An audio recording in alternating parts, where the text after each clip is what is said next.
So this class, we're going to start talking about protein sorting in terms of protein sorting the endoplasmic reticulum. Make sure as per usually do your readings. And I think by now most of you know about the importance of these different mechanisms, say, in a variety of different diseases. What we're going to talk about later on is how changes in protein sorting can affect risks for something like cancer, where some specific proteins, if they get sorted to the nucleus instead of the cytosol, your risk for cancer gets increased dramatically. Now, in this class, we're going to review protein sorting to the ER. About 85% or so of this class should be reviewed from Bio 130 if you took that course. So, if you took Bio 130 with me, remember, I told you in Bio 130 that you're going to see this again in Bio 230.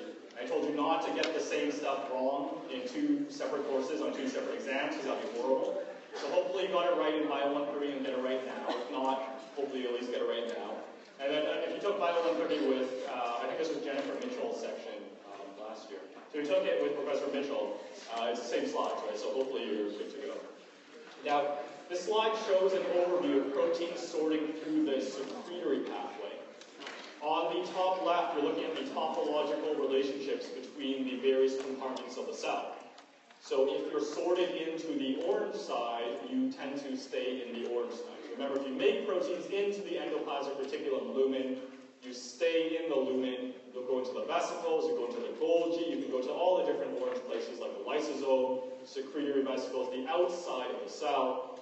Whereas if you're made into the gray area, into the cytosol, you typically stay in the gray area. Kind of flip-flopping is quite rare. Now, if you're made into the orange side, well, whatever way you're made into the orange side, it stays consistent. So if a protein is made so that the whole thing is in the orange side, well, the whole thing will stay in the orange in the vesicles, stay in the orange in the Golgi, and they go to the outside of the cell.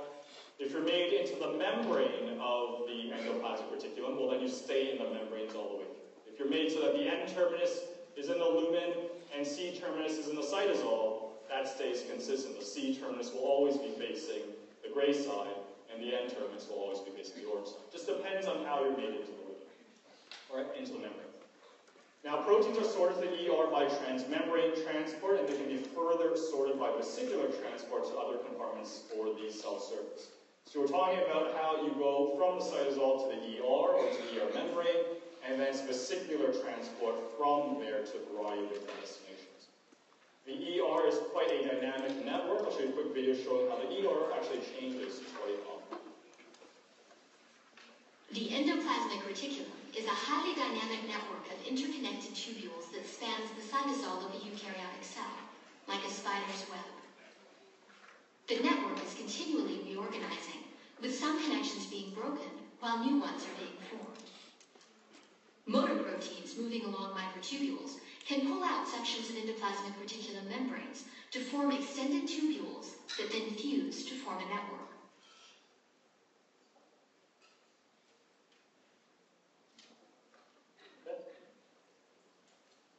That's a very dynamic portion of the endoplasmic reticulum.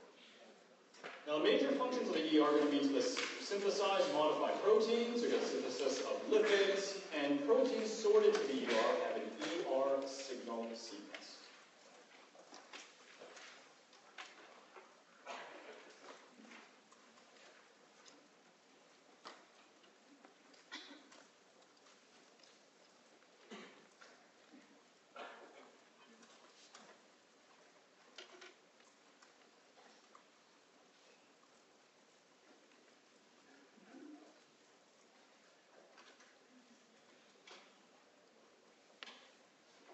Here in green is your ribosome, in blue is your mRNA. Now ribosomes just make whatever protein the mRNA says, right? Ribosomes are not going to add anything separately, just whatever the mRNA encodes for, it makes that particular protein. So ribosomes bind onto this mRNA. This mRNA happens to encode for an endoplasmic reticulum protein. So the ribosomes, as per usual, start making the protein, right? Makes the methionine, makes all the other amino acids. Now in this case, the first couple of amino acids sticking out is an ER signal sequence. The signal sequence that says, take me to the ER. Now this is not something that's added separately by the ribosome or modified by another protein. Nope, just encoded for by the mRNA. So again, ribosomes bind to this, They just do what the mRNA tells them to do, make the first couple of amino acids. First couple of amino acids sticking out is in fact an ER signal sequence. So imagine methionine, a couple of other amino acids that say take me to the endoplasmic reticulum. mRNA and ribosomes bind to each other, translation will start. When the ER signal sequence emerges, it's a hydrophobic sequence of amino acids. The whole thing will be taken to the ER.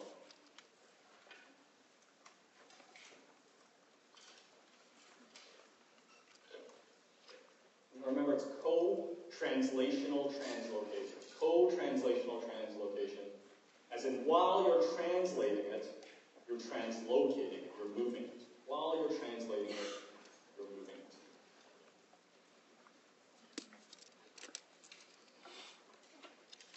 Right, so if you take a look at the figure, this is the cytosol in white.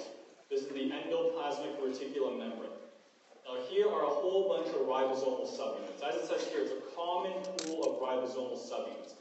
Doesn't matter if it's an ER protein, doesn't matter if it's a nuclear protein, mitochondrial protein, cytosolic protein, it's the same ribosome. Doesn't matter. The ribosomes just do what the mRNA tells them to do. Same ribosome. Doesn't matter where the protein goes. Okay, so imagine the ribosomes bind to an mRNA that happens to encode for a cytosolic protein. So the ribosomes will bind to it, they start making the protein as per usual. When you hit the stop codon, you'll disassemble. Same ribosomes, doesn't matter, right? Just do what the mRNA tells you to do. Now imagine the ribosomes bind to an mRNA that happens to encode for an endoplasmic reticulum protein. So again, it's the same ribosomes, they just do what the mRNA tells them to do. Starts making amino acids. The first couple that it makes is an ER signal sequence. Signal sequence that says, take me to the ER. So what happens is a protein called SRP will bind to it. SRP will bind to it and say, stop translating, wait. We will take you to the ER first. SRP says, wait, stop translating, we'll take you to the ER. Now SRP binds to it. You can see SRP will then bind to the SRP receptor in the ER. So you've taken it to the ER. SRP receptor.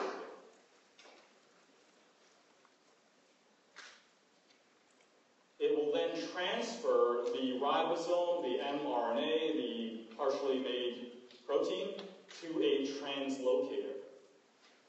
A channel, a translocator. And at the translocator, then the ribosome will continue making the protein.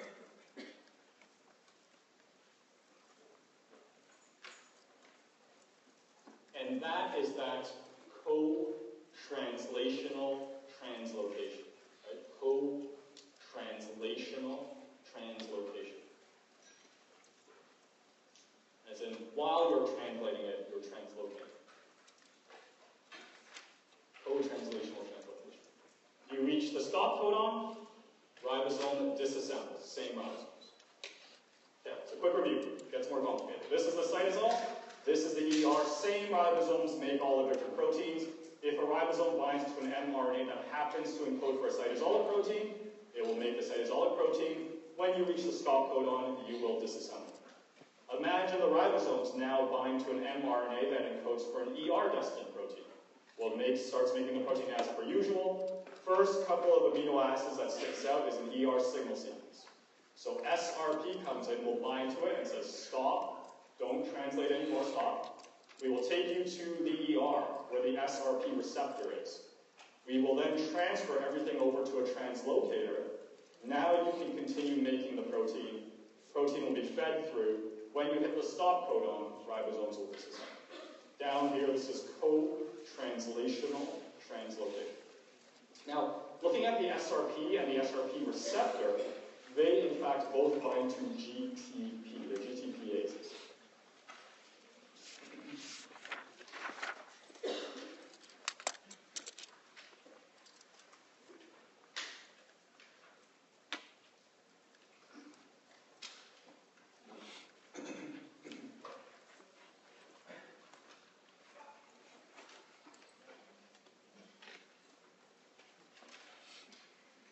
as it says, SRP is the signal recognition particle, that's SRP.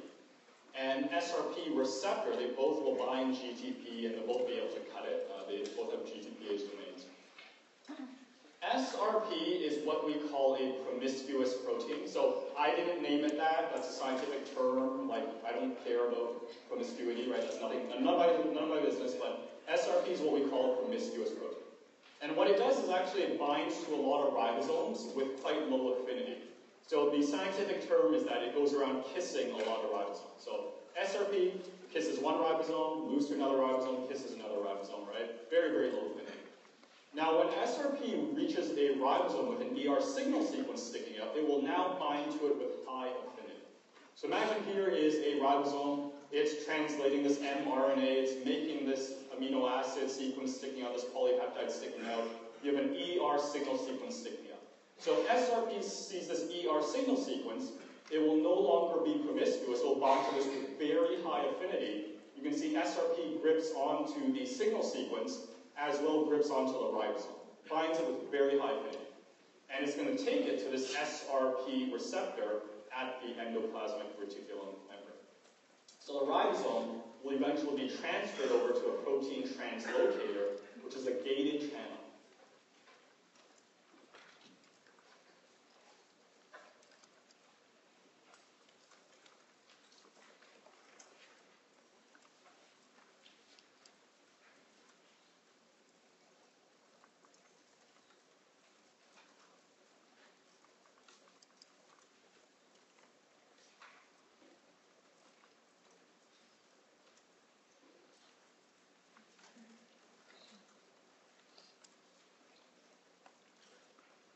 So,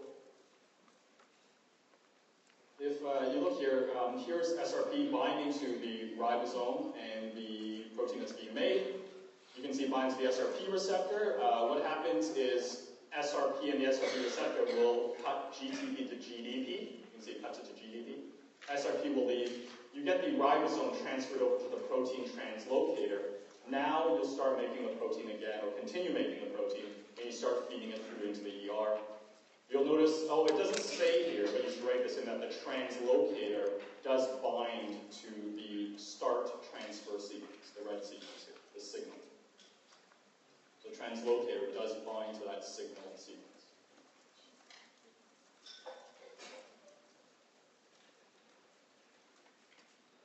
The ribosome, as it says, forms a very tight seal with the translocator, because you don't want other stuff moving in and out. You don't want the diffusion of ions, small molecules.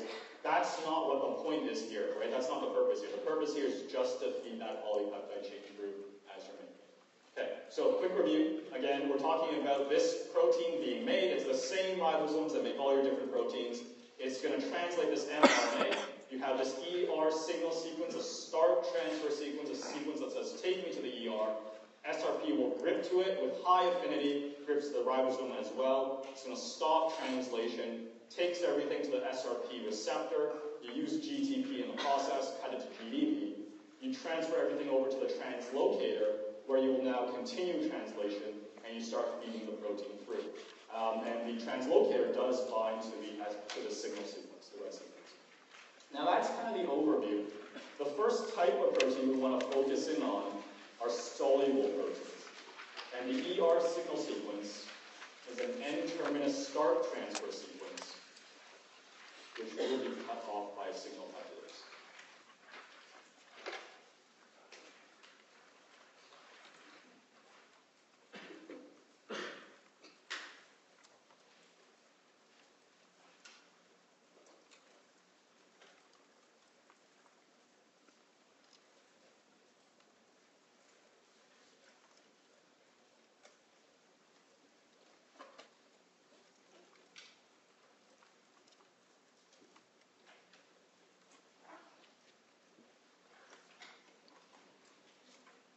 So this is your cytosolic side. This is your ER lumen side.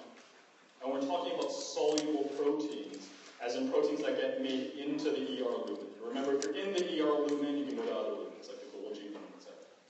So for soluble proteins, it starts out the same way. Now, they don't show you everything here. The dashed white line here means we're not showing you everything. But it starts the same way, right? Ribosomes bind to the mRNA, they start making the protein. You have an ER signal sequence sticking out. SRP binds, moves into the SRP receptor, moves into the translocator. Same stuff we've been talking about. Here's the inactive translocator. When you have that ER signal sequence, you will open up the translocator. So the translocator does bind to that sequence. This is what we call an N-terminal start transfer sequence. As in, it's a start transfer sequence at the N terminals. N-terminal start transfer sequence.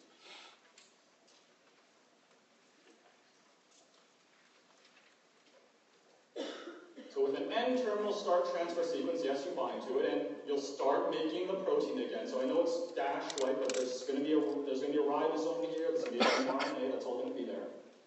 You start feeding the protein through as you're making it. So you can imagine, as you make it, you are feeding the protein through, right? This protein's going through, you're feeding it through.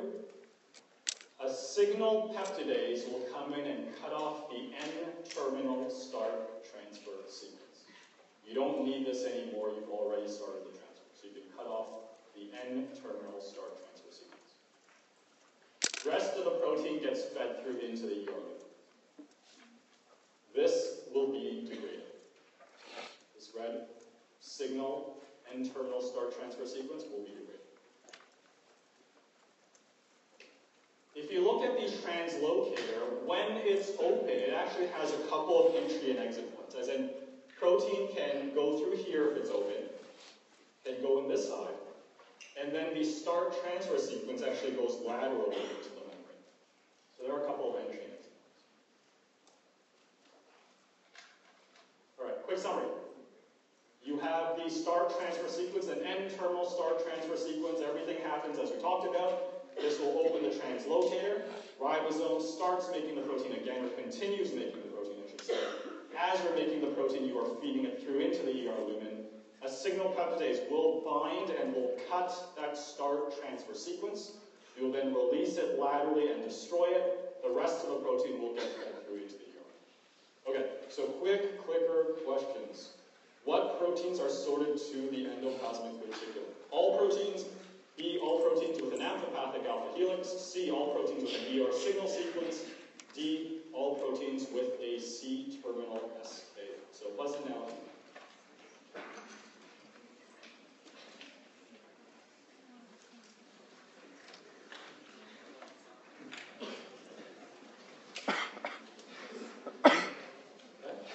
Nice job, nice job. So C is the answer, all proteins with an ER signal sequence, obviously. Okay, so second question. It's a little bit trickier. What proteins bind to the ER signal sequence? A, the ribosome. B, the signal recognition particle. C, the translocator channel. D, both B and C.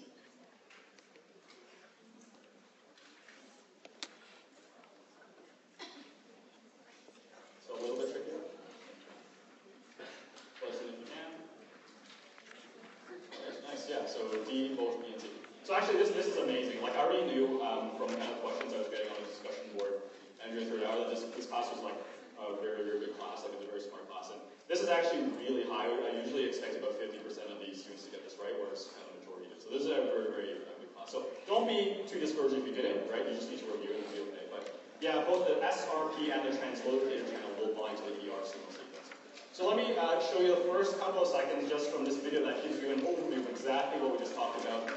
Now, in this particular video, that's available online or in your textbook materials, they talk a little bit about SRP. Now, what I told you was that SRP stops the translation, and that's kind of the most modern data as what we really think is going on. The video perhaps is a little bit older, and they go with the theory that SRP just slows down the translation. But I think stopping it is probably a bit more accurate.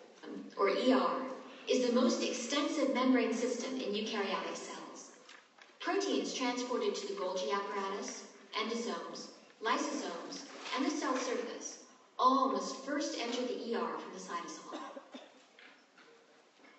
As an mRNA molecule is translated into a protein, many ribosomes bind to it, forming a polyribosome. There are two separate populations of polyribosomes in the cytosol that share the same pool of ribosomal subunits. Free ribosomes are unattached to any membrane. Membrane-bound ribosomes become riveted to the ER membrane and translate proteins that are translocated into the ER. These membrane-bound ribosomes coat the surface of the ER, creating regions called rough endoplasmic reticulum. Two kinds of proteins are moved from the cytosol to the ER. Water-soluble proteins completely cross the ER membrane and are released into the lumen, while transmembrane proteins only partially cross the ER and become embedded in the membrane. All these proteins are directed to the ER by a signal sequence of small hydrophobic amino acids. The signal sequence is guided to the ER membrane with a signal recognition particle, or SRP, which binds the ER signal sequence in the new protein as it emerges from the ribosome. Protein synthesis then slows down until the SRP ribosome complex binds to an SRP receptor in the ER membrane. The SRP is then released, passing the ribosome to a protein translocation channel in the ER membrane. Thus, the SRP and SRP receptor function as molecular matchmakers, connecting ribosomes that are synthesizing proteins containing ER signal sequences to available ER translocation channels. In addition to directing proteins to the ER, the signal sequence functions to open the translocation channel. The signal peptide remains bound to the channel, while the rest of the protein chain is threaded through the membrane as a large loop. Once the protein has passed through the membrane, it is released into the ER lumen, after the signal sequence has been cleaved off by a signal peptidase located on the luminal side of the ER membrane. The signal peptide is then released from the translocation channel into the membrane and rapidly degraded. It is thought that a protein serving as a plug then binds from the ER lumen to close the inactive channel. Okay, so I'll pause it there and I'll show you a couple of other proteins. So that was soluble proteins, moving proteins into ER lumen, but you also have transmembrane proteins, and their N and C terminal ends are sorted out during the translocation.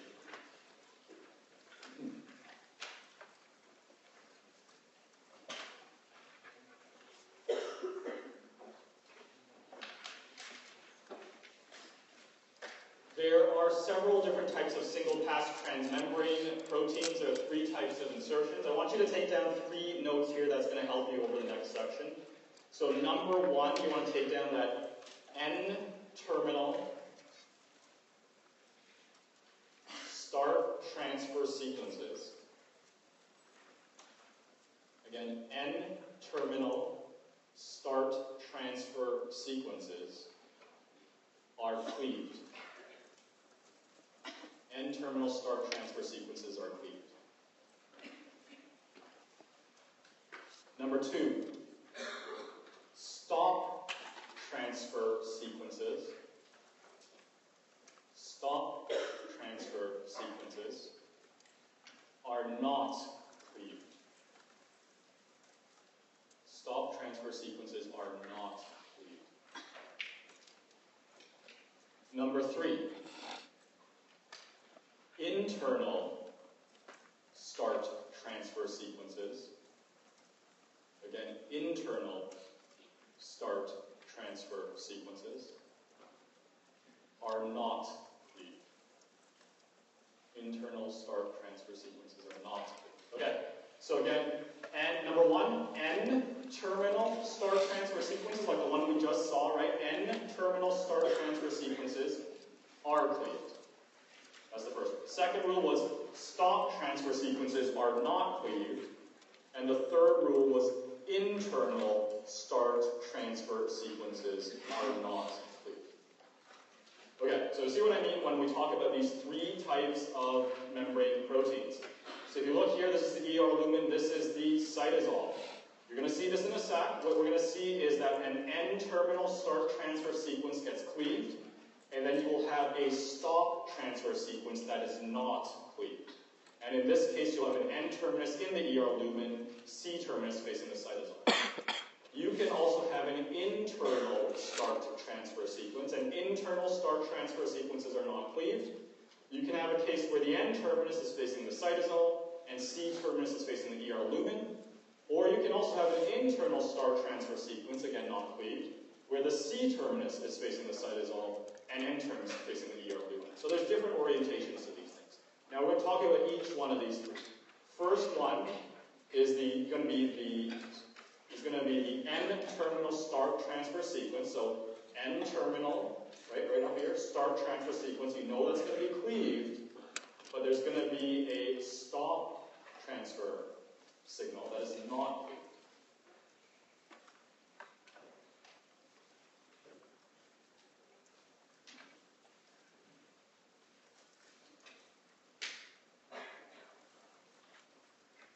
Okay, your setup always starts the same way. So again, you have ribosomes and the cytosol, they bind to an mRNA.